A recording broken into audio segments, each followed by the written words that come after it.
1947 फक्त एका देशाचं पार्टिशन झालं नाही, तर लाखो स्वप्न, नाती आणि जीवाचेही तुकडे झाले.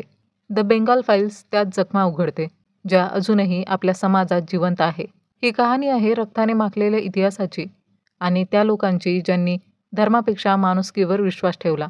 धर्माच्या नावाखाली झालेल्या दंगलींनी कित्येक कुटुंब उद्ध्वस्त केली. पण या राखेतही काही आवाज असे होते, ज्यांनी एकच हाक दिली, आपण आधी माणूस आहोत. द बेंगॉल फाईल्स फक्त दंगलीची कथा नाही, तर ती आहे माणुसकीसाठी लढलेल्या लोकांची आठवण. जेव्हा सत्तेच्या टेबलावर पार्टिशन ठरवलं गेलं, तेव्हा रस्त्यावर रक्ताचा समुद्र वाहू लागला. त्या काळात जन्मले शत्रू आणि हरवली माणुसकी. द बेंगॉल फाईल्स तुम्हाला नक्कीच त्या काळात नेईल, जिथे एक गोष्ट कायम राहिली. द्वेषाने फक्त विनाश दिला आणि माणुसकीने आशा. नमस्कार मंडळी, चित्रपट व्याख्याती या चॅनलवर तुमचं स्वागत आहे. आज आपण 2025 मध्ये आलेला द बेंगाल फाईल्स या चित्रपटाचं एक्सप्लेनेशन करणार आहोत. चला तर मग जास्त वेळ न दवडता व्हिडिओला सुरुवात करूया. मंडळी, हा चित्रपट ना हिंदूंसाठी आहे ना मुसलमानांच्या विरोधात आहे. ही गोष्ट आहे माणुसकीच्या खुनाची, जी एका खऱ्या घटनेवर आधारित आहे. चित्रपटाच्या सुरुवातीला आपल्याला दाखवलं जातं की काश्मीरी पंडितांबरोबर काय काय घडलं होतं आणि ज्यांनी ते सगळं पाहिलं होतं ते आस्थागयत शांतपणे झोपू शकले नाही. अशाच प्रकारे शिवपंडित, ज्याची झोपसुद्धा या स्वप्नामुळेच मोडते. प्रत्यक्षात शिवा लहान असताना तो आणि त्याचे लोक काश्मीरमध्ये राहत होते आणि त्याच दंगलीत शिवाची आई मारली गेली होती. त्याचबरोबर शिवाच्या वडिलांचंही 2 वर्षापूर्वीच निधन झालं होतं. आता जर शिवाबद्दल बोलायचं झालं तर शिवा एक IPS ऑफिसर आहे. तो जेव्हा पोलीस स्टेशनला जातो तेव्हा त्याला कळतं की गीता नावाची बंगालमधली मुलगी मिसिंग आहे. शिवाचे सिनियर त्याला सांगतात की त्यांना खात्री आहे की या प्रकरणामध्ये तिथला MLA सरदार खानचा हात आहे. त्याच्या विरोधात एक साक्षीदारसुद्धा आहे, पण ती एक अतिशय म्हातारी बाई आहे, जिला विसरण्याची सवय आहे. त्यामुळे ती नीट काहीही सांगू शकत नाही. शिवाच्या सिनियरला भीती होती की लोक यात हिंदू मुस्लिमचा रंग भरतील आणि पुन्हा दंगे पेटतील. म्हणून ते शिवाला सांगतात की त्याने आपल्या शहाणपणाने ही केस लवकरात लवकर सोडवायला हवी. हे ऐकल्यावर शिवा तात्काळ कोलकात्याकडे निघतो. आता तिथे पोहोचल्यानंतर त्याची भेट होते मीडियावाले आणि तिथे बसलेल्या एका दारुड्यासोबत. पण तो दारुडा खूपच फंबल करून बोलत असल्याने शिवा त्याचं काहीही नीट ऐकू शकत नाही आणि थेट पोलीस स्टेशनमध्ये आत जातो. तिथे तो बघतो की पोलिसांनी महाभारतीला गेले 16 तास चौकशीसाठी बसून ठेवलेलं असतं. प्रत्यक्षात महाभारती हीच ती लेडी होती, जिने सगळं घडताना पाहिलं होतं आणि तीच या केसची एकमेव साक्षीदार होती. पण तिला विसरण्याचा आजार होता, त्यामुळे तिला नीट काहीही आठवत नव्हतं. शिवा जेव्हा या केसची फाईल पाहतो तेव्हा त्याला समजतं की पोलिसांनी नीट काम केलंच नाही. शिवा प्रत्यक्षात एक CBI ऑफिसर आहे. फाईल पाहून शिवाला लगेचच कळतं की पोलीसवाले ही केस दाबून ठेवू इच्छित होते. पण शिवाला मात्र सरदार खानवरच शंका होती, कारण तो तिथला MLA होता आणि त्याच्या इशाऱ्यावरच त्याचे लोक कुणाचीही हत्या करू शकत होते. आता शिवा बघतो की सरदार खान पोलीस स्टेशनच्या बाहेरच भाषण देत असतो. हे पाहून शिवा त्याची चौकशी करायला निघतो. पण त्याचवेळी त्याला गौरी नावाची मुलगी भेटते, जी रिपोर्टर असते आणि हरवलेल्या गीता नावाच्या मुलीची मैत्रीण असते. गौरीला वाटतं की शिवा नक्कीच गीताला शोधेल, म्हणून ते शिवाला मदत करू इच्छिते. त्यानंतर शिवा सरदार खानशी बोलायला त्याच्याकडे निघतो, पण त्याचे लोक शिवावर दगडफेक करू लागतात. त्यामुळे शिवा जखमी होतो आणि खाली पडतो. हे पाहून सरदार खान आपल्या लोकांसह तिकडून निघून जातो. त्याचवेळी तिथे चतुर येतो आणि शिवाचं रक्त पुसतो. आता यानंतर शिवाने चौकशी सुरू करणं आवश्यक होतं, म्हणून तो सर्वात आधी भारतीला प्रश्न विचारायला सुरुवात करतो. पण भारती काहीही नीट सांगू शकत नव्हती. उलट ती शिवाला अमर म्हणून हाक मारत होती. यामुळे भारतीला तिचं जुनं आयुष्य आठवू लागतं, जे ती स्वातंत्र्यापूर्वी जगत होती. आणि इथून गोष्ट जाते 1942 मध्ये, म्हणजे विभाजनाच्या 5 वर्ष आधी. इथे आपण पाहतो भारती बॅनर्जीला, जी कॉलेजमधील एक हुशार स्टुडंट होती. तिचे वडील जस्टिस बॅनर्जी आणि गांधीजींच्या तत्वावर चालणारे होते. पण भारतीचं म्हणणं काही वेगळं होतं. तिचं म्हणणं होतं की शांतीसाठी रक्त सांडवावंच लागतं. यानंतर जेव्हा भारतीला डिग्री देण्यासाठी ब्रिटिश गव्हर्नर येतो, तेव्हा भारती त्याला गनने शूट करते. भारतीने आपल्या आईवडिलांसमोरच त्या ब्रिटिश गव्हर्नरचा खून केला होता. हे पाहून तिचे आईवडील सुद्धा मोठ्या धक्क्यात गेले. प्रत्यक्षात भारती आधीपासूनच क्रांतिकारी विचारांची होती आणि तिला देशासाठी काहीतरी करायचं होतं. आता तिने ब्रिटिश गव्हर्नरला ठार मारलं होतं, त्यामुळे तिला तुरुंगवास झाला. पण ती मायनर असल्यामुळे काही काळानंतर तिला बेल मिळाली. यानंतर 3 वर्ष जातात आणि आपण 1945 मध्ये येतो, जिथे भारतीला घेऊन तिचे वडील महात्मा गांधीजींकडे जातात. तेव्हा भारतीच्या मनात गांधीजींबद्दल अनेक प्रश्न होते. देशाला स्वातंत्र्य मिळाल्यावर काय होईल? सरकारने आपलं काम नीट केलं नाही तर काय होईल? त्यावर गांधीजी तिला सांगतात की देशांमध्ये सगळ्यांपेक्षा वर कायदा आहे आणि तो सगळ्यांनीच पाळला पाहिजे, तेव्हाच देश पुढे जाईल. ते तिला सांगतात की लाशांच्या ढिगाऱ्याने काहीही साध्य होणार नाही, त्यामुळे देश फक्त स्मशानभूमीच बनेल. म्हणूनच ते भारतीला सांगतात की तिने आग लावणारी नव्हे, तर आग विझवणारी बनावं. त्याबरोबरच ते तिला सांगतात की देशाला आता स्वातंत्र्य मिळणार आहे, पण त्याबरोबरच आपल्याला पार्टिशन देखील होणार आहे. म्हणूनच गांधीजी तिला सांगतात की तुझ्यासारख्या तरुणी या गोष्टी थांबवू शकता. ते तिला सुचवतात की मुस्लिम मुलीशी तिने बोलावं आणि त्यांना आपल्या बाजूला करण्याचा प्रयत्न करावा. कारण प्रत्येक वेळेला युद्ध करून विजय मिळवता येत नाही. कधी-कधी शांततेनेही काम होऊ शकतं. मग उगाच का रक्त सांडवायचं? गांधीजींशी झालेल्या संवादानंतर भारतीची विचारसरणी पूर्णपणे बदलते आणि ती अहिंसेच्या मार्गावर चालायला तयार होते. यानंतर गोष्ट पुन्हा वर्तमान काळात येते, जिथे गौरी शिवाला सांगते की गीताची आई सरदार खानच्या पार्टीत सामील झाली होती, पण तिथे तिच्याशी खूप वाईट वागणूक होत होती. तिच्यावर अन्याय केला जात होता. हे कळल्यावर गीताने त्याच्या विरोधात आवाज उठवण्याचा प्रयत्न केला. हे पाहून गीताची आई घाबरली आणि तिने गीताला पुढच्या शिक्षणासाठी दिल्लीला पाठवलं. त्यानंतर भारती आईने गीताच्या आईला सरदार खानच्या दलदलीतून बाहेर काढलं. पण लवकरच गीताच्या आईचा मृत्यू झाला. आईच्या मृत्यूनंतर गीता परत बंगालला चालली आणि तिने ठरवलं की सरदार खानचा बदला घेणारच.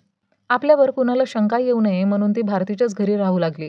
यानंतर गौरी शिवाला गीताचा एक व्हिडिओ दाखवते, ज्यात गीता सांगत होती की सरदार बांगलादेशमधून बेकायदेशीर स्थलांतरितांना बंगालमध्ये आणतो आणि त्यांना इथलं नागरिकत्व मिळवून देतो आणि ज्यामुळे ते लोक यालाच मत देतात.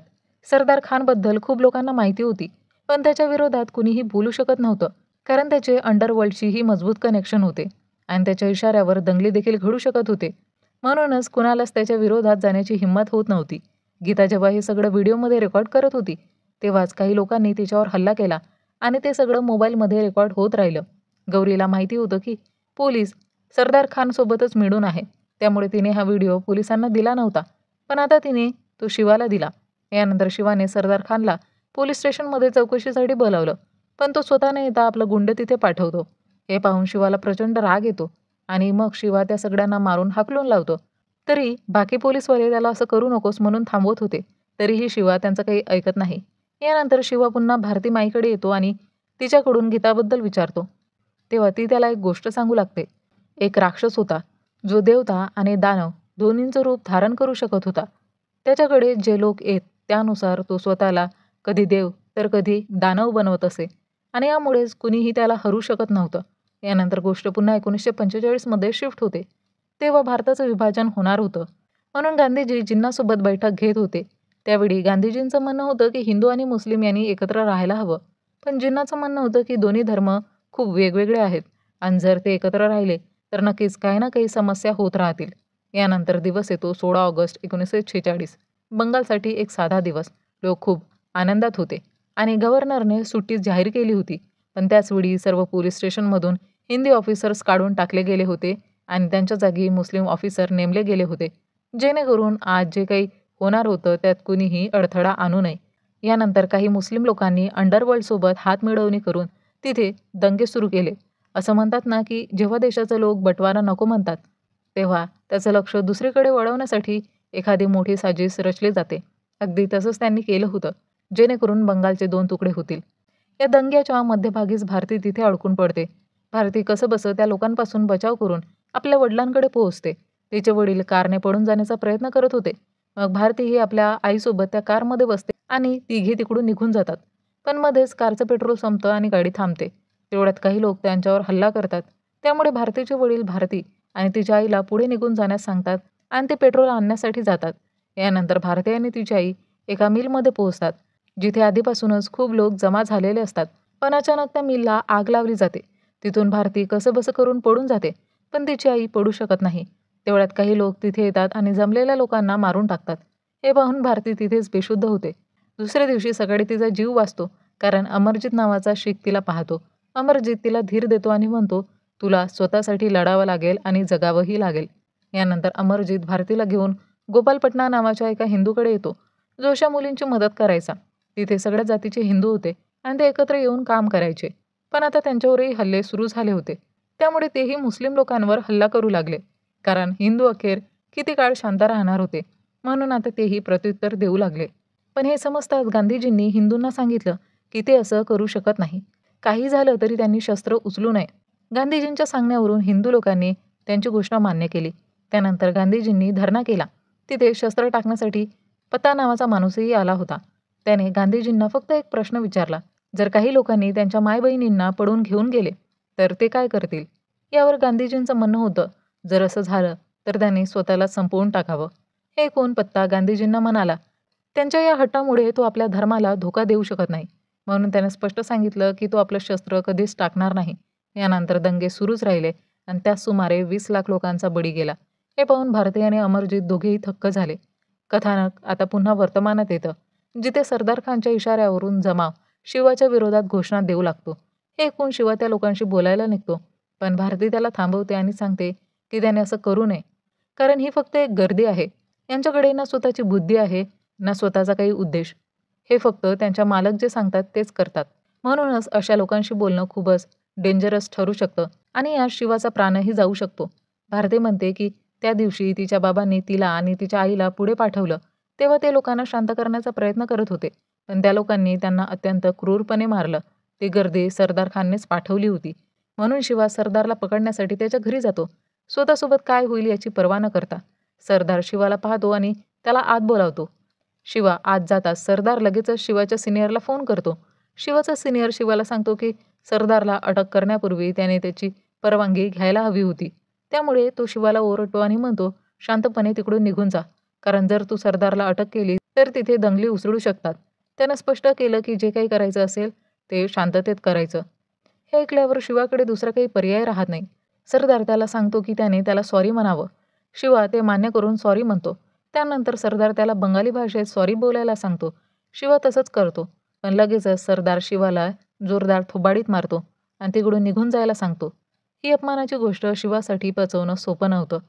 तिकडून बाहेर पडताना तो आपल्या ज्युनियरला चतुरबद्दल विचारतो. तेव्हा त्याला सांगितलं जातं की चतुर ही एक पोलीस ऑफिसर होता, ज्याने एका मोठ्या माणसाशी पंगा घेतला होता. त्यानंतर त्या माणसाने चतुरची जीभच कापली आणि तेव्हापासून चतुर अशा अवस्थेत फिरतो. हे ऐकून शिवाला फार वाईट वाटतं आणि तो चतुरच्या गोष्टी ऐकू लागतो. त्याच्या गोष्टी ऐकण्यासाठी शिवा त्याच्यासोबत बसून दारू पिऊ लागतो. त्यानंतर चतुर शिवाला सांगतो की भारत फक्त 2 तुकड्यांमध्ये विभागलेला नाही, तर त्याचे अजूनही बरेचसे वेगवेगळे तुकडे आहेत, जसं नॉर्थ, साऊथ, वेगवेगळ्या भाषा, रिझर्वेशन, नॉन रिझर्वेशन, या सगळ्या गोष्टींमध्येही भारत विभागला गेला आहे. सुरुवातीपासूनच हिंदू मुस्लिम दंगे घडवले गेले, जेणेकरून काही लोक सत्तेत राहू शकतील. काही लोकांनी टेबलावर बसून ठरवून टाकलं की भारताचं पार्टिशन होणार. पण त्यांनी घेतलेला तो निर्णय खरंच योग्य होता का? चतुर सांगतो की सरदार खानसारखे लोक अचानक निर्माण झालेले नाही, ते त्या पार्टिशनचीच देण आहे. आता शिवाला भारतीची पूर्ण गोष्ट समजून घ्यायची होती की ती आजवर या सगळ्या परिस्थितींशी कशी लढली, एकटीने या सगळ्याला कसं समोर गेली. पण भारतीला फार काही आठवत नव्हतं. तरीसुद्धा एक नाव होतं जी ती कधीच विसरू शकत नव्हती, आणि ते नाव होतं गुलाम हुसेनी. त्याच्यानंतर कथा पुन्हा फ्लॅशबॅकमध्ये जाते. जेव्हा दंगली सुरू झाल्या होत्या तेव्हा भारती अमरजीतसोबत नोखालीला पोहोचते. तिथे 80% मुस्लिम आणि 20% हिंदू लोकसंख्या होती आणि या जागेला मुस्लिम लीग पाकिस्तानमध्ये सामील करण्यासाठी इच्छित होती आणि म्हणूनच त्यांनी एक नवीन गुंडा तयार केला होता, ज्याचं नाव होतं गुलाम हुसेनी. तो काहीही करून नोखाली पाकिस्तानमध्ये सामील व्हावा यासाठी प्रयत्न करत होता. पण तिथले हिंदू अजूनही ठाम उभे होते आणि त्यांच्यातील एक होते हिंदू महासभेचे चौधरीजी. चौधरीजी वंदे मातरम नावाचं एक वर्तमानपत्र चालवत होते, पण त्यात बरेच मुस्लिम लोक काम करायचे. त्यामुळे त्यांनी नोकरी सोडली आणि तिकडून निघून गेले. खरं तर चौधरीजींचं म्हणणं होतं की ते लोकांना सांगतील की आपल्या हक्कासाठी कसं लढायचं, पण लोकांनी नोकरी सोडल्यामुळं त्यांचं वर्तमानपत्र बंद झालं. चौधरीजी भारतीच्या वडिलांचे खूप चांगले मित्र होते. ते भारतीला सांगतात की मुस्लिम लीगने गुलामला सांगितलं आहे की तो जितक्या लोकांना मुस्लिम बनवू शकतो तितकं त्याने करावं. हे ऐकल्यावर भारती म्हणते की ती त्यांचं वर्तमानपत्र पुन्हा सुरू करेल. ते सगळे मिळून हे वर्तमानपत्र बाहेरही पोचवतील, जेणेकरून लोकांना इथे काय सुरू आहे हे समजू शकेल. यानंतर त्यांनी पुन्हा वर्तमानपत्र सुरू केलं आणि जसा याचा पत्ता गुलामला लागला तो लगेचच चौधरीच्या ऑफिसमध्ये आला आणि सगळ्यांना धमकावतो. तो भारतीला म्हणतो की तिला तर तो आपली बेगम बनवेल आणि एक दिवस तिला मुस्लिम बनवूनच राहील. हे ऐकून अमरजीतला खूप राग येतो आणि तो गुलामला उलटसुलट बोलतो. तेव्हा गुलाम म्हणतो की लवकरच पुन्हा भेट होईल. यानंतर गुलाम बाहेर जाणारे सगळे पेपर्स बंद करून टाकतो. त्याचवेळी गुलामच्या धमकीने काही लोक खूप घाबरून गेले. त्यामुळे वर्तमानपत्राची छपाई पुन्हा थांबली. आता दिवाळी आली होती, म्हणून सगळे हिंदू चौधरीजींच्या घरी जमले होते आणि तिथे दिवाळी साजरी करत होते. भारती आणि अमरजीत प्रिंटिंग प्रेसमध्ये दिवा लावायला गेले होते. तेवढ्यात गुलामाने त्याचे लोक चौधरीजींच्या घरावर हल्ला करतात आणि तिथल्या सगळ्या लोकांना ते मारून टाकतात. इतकंच काय तर त्यांनी चौधरीजींनाही खूप निर्दयीपणे ठार मारलं होतं. पण भारती आणि अमरजीत यांचे प्राण वाचतात, कारण तेव्हा ते प्रिंटिंग प्रेसमध्ये होते. यानंतर आपण गांधीजींना पाहतो. त्यांना जेव्हा बंगालमधल्या दंग्याबद्दल कळलं, तेव्हा ते काहीही करू शकत नाही. इतकंच काय, त्यांना जेव्हा कळालं की नोखालीमध्ये दंगे होणार आहेत, तेव्हा त्यांनी हिंदूंना सांगितलं की त्यांनी लवकरात लवकर नोखाली सोडून दुसरीकडे निघून जावं, कारण त्यांची अहिंसेची नीती आता हरत चालली होती. पण आता दुसऱ्या बाजूला मात्र हे नक्की झालं होतं की भारताचं पार्टिशन होणार आणि हा निर्णय काँग्रेस व मुस्लिम लीगने एकत्र येऊन घेतला होता. यानंतर कथा पुन्हा प्रेझेंटमध्ये येते. इथे शिवा पूर्णपणे हरल्यासारखा होता. त्याला सरदार खानला अटक करायची होती, पण तो करू शकत नव्हता. त्यामुळे तो त्याच्या माणसांना पकडतो आणि गीताबद्दल चौकशी करतो. पण जसं सरदारला कळतं की शिवा अजूनही त्याच्यावर इन्व्हेस्टिगेशन करतच आहे, तो पुन्हा हिंदू मुस्लिम दंगे करवतो. त्यामुळे तिथली परिस्थिती आणखीनच बिघडते. हे बघून शिवाच्या सिनियरने त्याला परत बोलावलं. त्यानंतर शिवाला त्याचा सस्पेन्शन ऑर्डर मिळतो. शिवाच्या सिनियरने त्याला समजवण्याचा प्रयत्न केला. पण आता शिवा समजला होता की जे पार्टिशन 1947 मध्ये सुरू झालं होतं, ते अजूनही सुरूच आहे. त्याला समजलं होतं की काही माफिया लोक मिळून अशा दंगली घडवतात, ज्यामध्ये सर्वात जास्त पिसला जाणारा माणूस म्हणजे सामान्य जनता, मग तो हिंदू असो किंवा मुसलमान. आता शिवाचा सिनियर त्याला अजून एक संधी द्यायचा विचार करतो. म्हणून तो शिवाला सांगतो, जा सरदारला भेटून ये आणि ते दंगे शांत कर. यावर शिवा तयार होतो. पण सर्वात आधी तो भारतीकडे जातो, जेणेकरून तिला गीताबद्दल काहीतरी आठवता येईल. पण भारतीला गीताबद्दल काहीच आठवत नाही. मात्र तिला 15 ऑगस्ट 1947 ची रात्र आठवते. त्या रात्री गुलामने अमरजीतला पकडलं होतं आणि त्याला खूप निर्दयीपणे ठार मारलं होतं. त्याबरोबरच त्याने भारतीचे सगळे कपडे फाडले आणि तिच्या अंगावर एक मुस्लिम नाव लिहून टाकलं. तिथे जितकेही हिंदू होते त्यांना ठार मारण्यात आलं आणि नोखाली पाकिस्तानचा भाग बनला. अमरजीत जेव्हा पहिल्यांदा भारतीला भेटला, तेव्हा त्याने भारतीला सांगितलं होतं की तिला स्वतःसाठी जगावंच लागेल आणि याच कारणामुळे भारती आजवर जगत आहे. पण तिच्या मनात हा खेद आहे की त्या दिवशी तिने गुलाम हुसेनीला का नाही मारलं. हे ऐकताच शिवा सरदारकडे थेट जातो आणि त्याला विचारतो की तुझ्या सिस्टीमचा भाग बनण्यासाठी मला काय करावं लागेल. त्यावर सरदार म्हणतो की त्याला इतरांच्या विषयी विचार करणं थांबवावं लागेल आणि अनेक गोष्टी सहन कराव्या लागतील. शिवाला त्याचा अर्थ समजत नाही. तेव्हा सरदार त्याला बाल्कनीमधून खाली बघायला सांगतो. तिथे त्याने गीताला गोळी घालून ठार मारलं आणि तिथेच तिला पुरलं देखील होतं. हे पाहून शिवाला फार वाईट वाटतं. त्याला भारतीचं बोलणं आठवतं. जसं भारतीला त्या दिवशी गुलामला न मारण्याचा पश्चाताप होता, तसंच काहीसं त्याला वाटत होतं. आणि तिथे शिवा सरदार खानला ठार मारतो. सरदार खान किंचाळतही नाही आणि त्याचा मृत्यू होतो. यानंतर शिवा थेट भारतीकडे येतो आणि तिला सांगतो की त्यांनी जी चूक केली होती, ती चूक त्याने केली नाही. त्याने सरदार खानला मारून टाकला आहे. मग भारती त्याला एक फाईल देते, जी दिल्लीची होती. कारण बंगालमध्ये जे दंगे घडत होते, ते दिल्लीशीच जोडलेले होते. तिथलं राजकारण बंगालमध्ये जे घडवत होतं, त्याचे पुरावे चतुरकडे होते. शिवा म्हणतो की त्याला ठाऊक आहे की त्याने सरदार खानला मारला आहे आणि त्याची किंमत त्याला चुकवावीच लागेल. पण ती किंमत काहीही असो, तो ती चुकवायला तयार आहे. कारण आता त्याला समजलं आहे की भारत हा फक्त भारतातील लोकांचा आहे आणि जे लोक असे दंगे घडवतात, त्यांना कुठेतरी थांबवणं आणि संपवणं आवश्यक आहे. नाहीतर आपला देश आतून खोकला होत जाईल. आणि यासोबतच हा चित्रपट इथेच संपतो. तर मंडळी, द बंगाल फाईल्स ही कथा आहे त्या दंगलीत हरवलेल्या आयुष्यांची आणि त्या निर्दोष लोकांची, ज्यांनी कधी शस्त्र उचलली नाहीत तरी मृत्यू भोगला. द बेंगॉल फाईल्स आपल्याला सांगते की खरा वारसा आपला धर्म नाही, तर आपली माणुसकी आहे. आजही जर आपण एकमेकांविरुद्ध उभं राहिलो तर आपला देश आतून कोसळेल. पण जर आपण माणुसकीवर विश्वास ठेवला तर कोणतीही शक्ती आपल्याला तोडू शकणार नाही. मंडळी, ही कहाणी आपल्याला आठवण करून देते, द्वेषाचं बीज कोणीतरी पेरतं, पण त्याचा शाप पिढ्यानपिढ्या सहन करावा लागतो. म्हणून खरंच जर देश वाचवायचा असेल तर एकच मार्ग आहे, माणुसकीचा. मंडळी, तुम्हाला हा मूव्ही आणि माझं एक्सप्लेनेशन आवडलं असेल तर व्हिडिओला लाईक करा आणि चॅनलला सबस्क्राईब करायला विसरू नका. चला तर मंडळी, भेटूया लवकरच एका नवीन व्हिडिओमध्ये. तोपर्यंत टाटा, बाय बाय.